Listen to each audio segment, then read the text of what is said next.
Let's close this chapter with a exercise where we create a form letter to send to people who've given us a present, say for a birthday or something.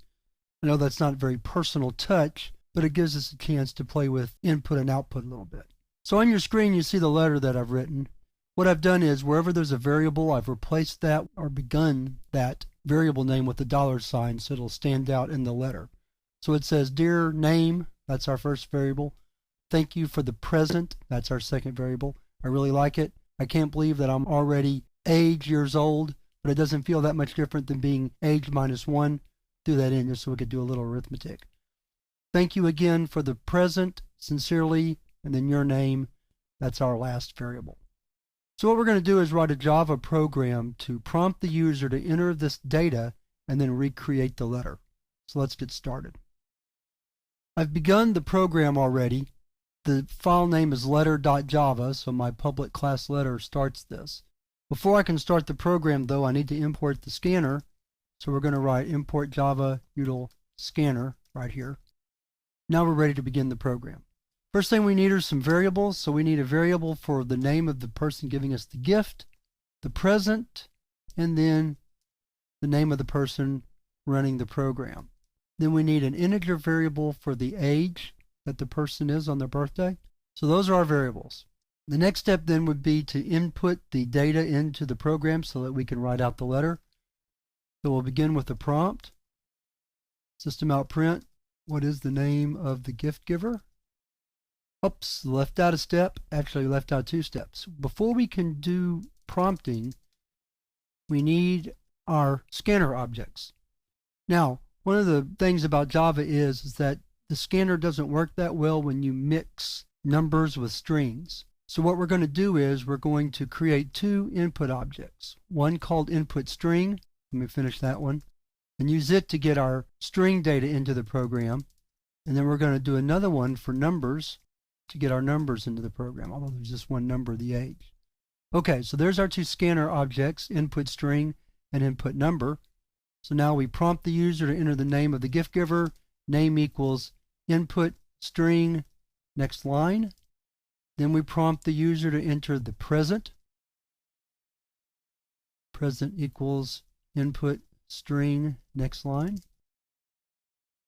Then we prompt the user to enter their age, or how old they were on the birthday, on your birthday. Age equals input number dot next int. And finally, our last piece of data is enter your name. Okay, and that should be all the data that we need. So now we're ready to write the letter. So the first thing we're going to do is put a couple of lines between our input and the output.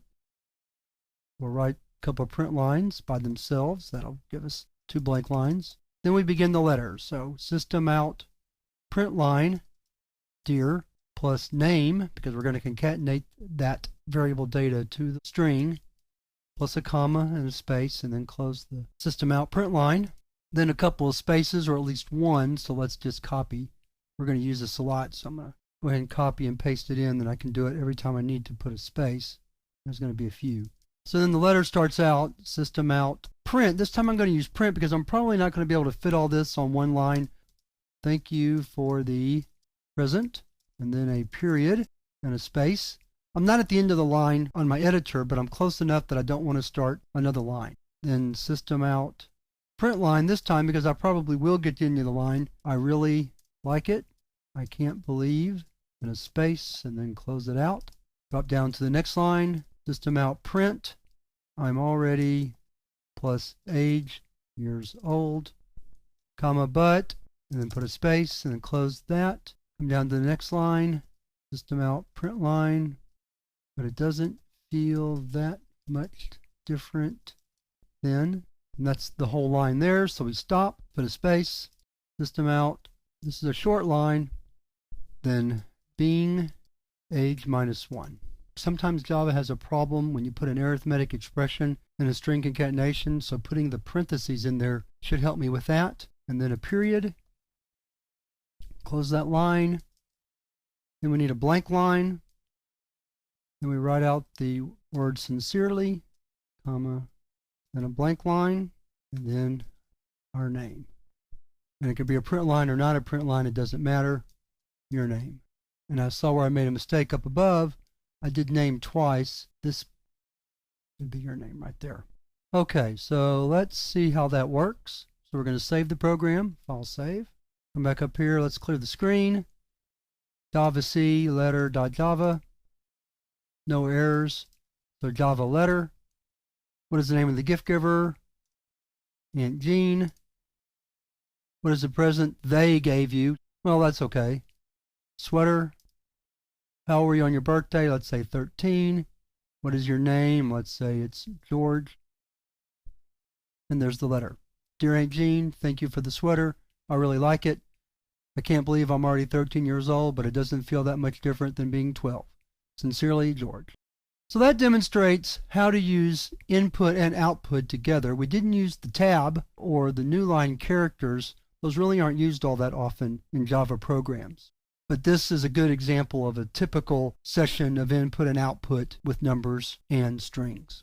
So that wraps up our discussion of input-output, and now we're going to move to the next chapter, which is on decision making using if statements and relational operators.